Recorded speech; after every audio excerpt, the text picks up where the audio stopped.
और नमस्कार साथियों। आज आप सबको एक नई जानकारी से रूबरू कराने के लिए यह वीडियो सेशन प्रारंभ किया गया है। सबसे पहले आप सबका इस वीडियो सेशन में हार्दिक स्वागत स्वागत अभिनंदन है। साथियों, आज जिस टॉपिक से आप सबको रूबरू कराने के लिए मैं यह वीडियो बना रहा हूँ, बहुत महत्वपूर्ण और बहुत ही रोचक है। साथियों, आप जमीन जायदाद के मुकदमे तहसील में देखे जाते हैं और उन तमाम मुकदमों को देखने के लिए एक प्रोसीजर होता है, एक नाम से होता है, कोड है। क्योंकि मैं यूपी रेवेन्यू कोड की बात करूंगा, क्योंकि यूपी का रहने वाला हूं और यूपी से मेरी जन्मभूमि है और यूपी से ही मैंने प्रैक्टिस स्टार्ट किया था, तो यूपी की मैं बात करूंगा। अब ऑडियो क्लियर आ रही होगी। साथियों, देखिए, यूपी रेवेन्यू कोड 2016 में अमेंडमेंट हुआ था, नए तरीके से पास किया गया था और रूल्स जो 2016 में नए तरीके से बनाए गए थे।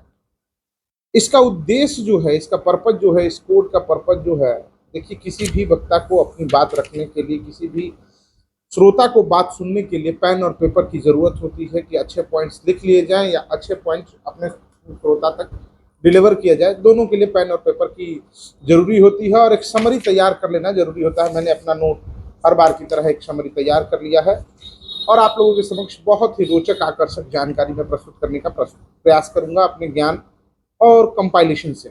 साथियों, जितने नए अधिवक्ता हैं उनको कहीं ना कहीं तहसील के काम मिल रहे होंगे और तहसील का काम जो है उनको लेंदी प्रोसेस समझ में आ रहा है। तहसील की प्रक्रिया जो होती है, तहसील में की जाने वाली, रेवेन्यू कोड के अंतर्गत की जाने वाली प्रक्रिया जो है, समरियल ट्रायल होता है, जो बिल्कुल टाउन बाउंड है और उसकी लिमिटेशन फिक्स है।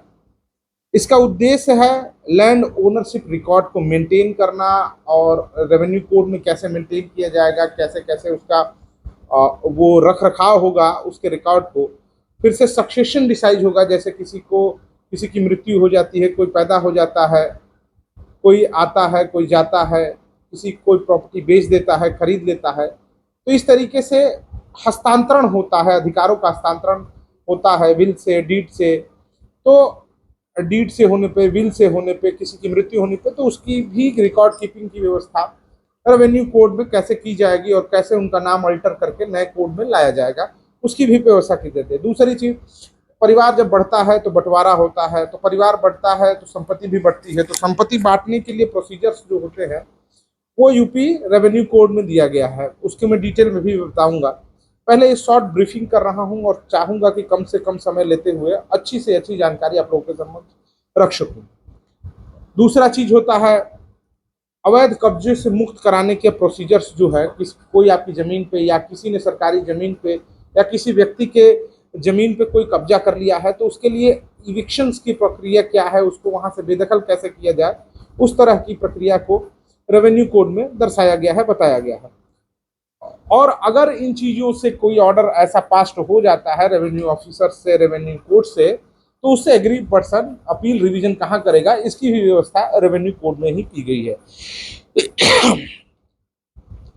रेवेन्यू अथॉरिटी कौन कौन होते हैं, मैं इस चीज को मैं आपको डिटेल में बता दूं। पहला अथॉरिटी होता है तहसीलदार, दूसरा होता है सब डिविजनल मजिस्ट्रेट, जिसे हम सामान्य भाषा में एसडीएम कहते हैं, दूसरा होता है डिस्ट्रिक्ट कलेक्टर मतलब डिस्ट्रिक्ट मजिस्ट्रेट, और तीसरा होता है अपीलेंट अथॉरिटी हो जाती है कमिश्नर, और उसके बाद से अपीलेंट अथॉरिटी, हायर अथॉरिटी होती है रेवेन्यू बोर्ड।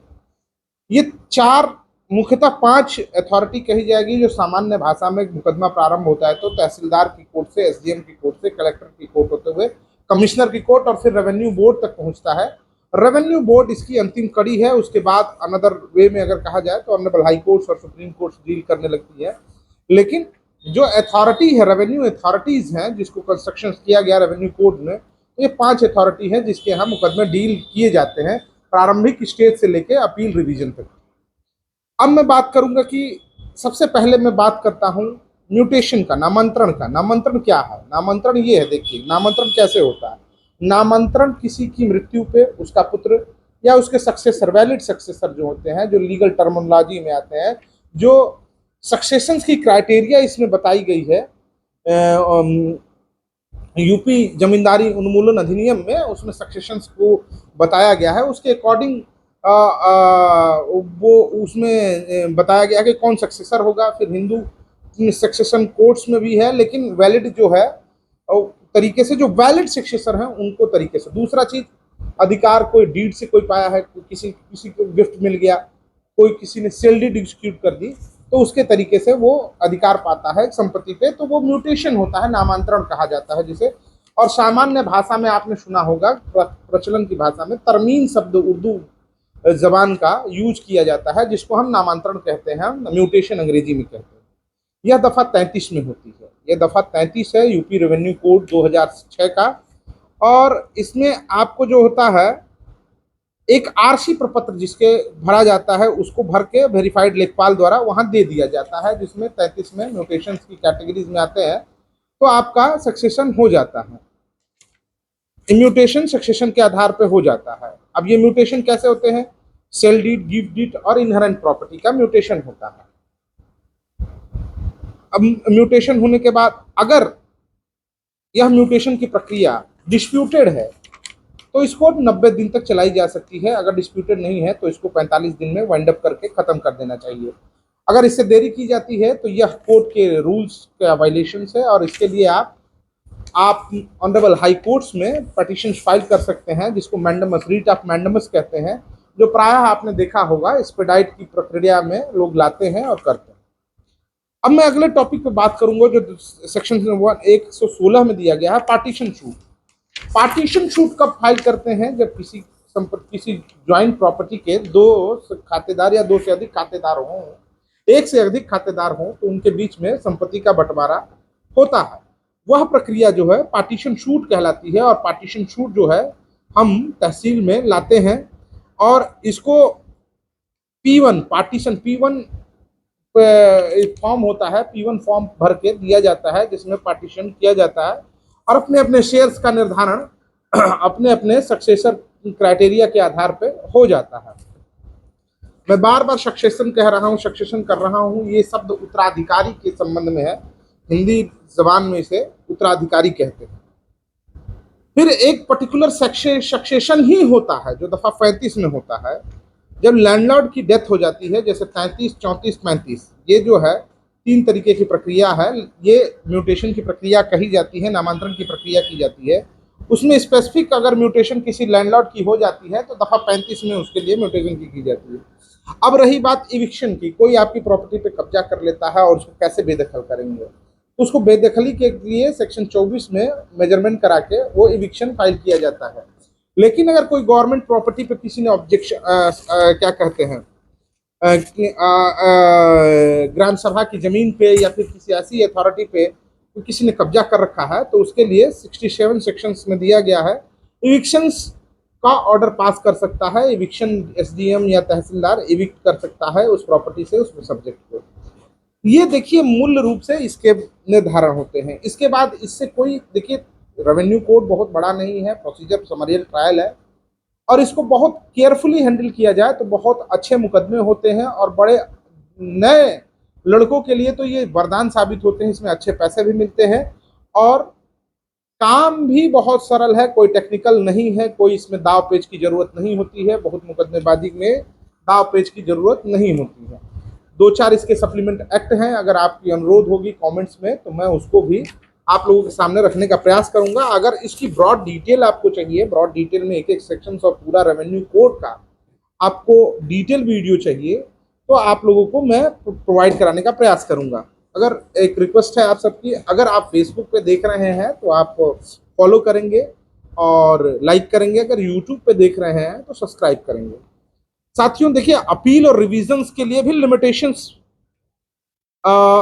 फिक्स हैं। अपील और रिवीजन कितने कितने टाइम में हो सकते हैं। फर्स्ट अपील जो है हायर रेवेन्यू ऑफिसर 13 डेज में डिसाइड करेगा, सेकंड अपील कमिश्नर 13 डेज में, और बोर्ड ऑफ रेवेन्यू के मुकदमों को 90 दिन में डिजॉल्व कर देगी, खत्म कर देगी। अब फॉर्म कौन कौन से होते हैं? कॉमन फॉर्म जो होते हैं उसको भी जान लीजिए। म्यूटेशंस के लिए R1, पार्टीशंस के लिए P1, सक्सेशन के लिए S1 और इविक्शन के लिए E1 होता है फॉर्म। ये फॉर्म जो होते हैं इस पे आप अपना एप्लीकेशन तहसीलदार कोर्ट्स में या जो कॉम्पिटेंट कोर्ट रेवेन्यू में बन रहा है, जो इन पांचों में तो नहीं जाएगा, लेकिन हाँ एसडीएम, तहसीलदार और जिसके पास जुरिडिक्शन बन रहा है उनके पास जाएगा, आप वो आप फाइल कर सकते हैं। बाकी अगर डिटेल चाहेंगे तो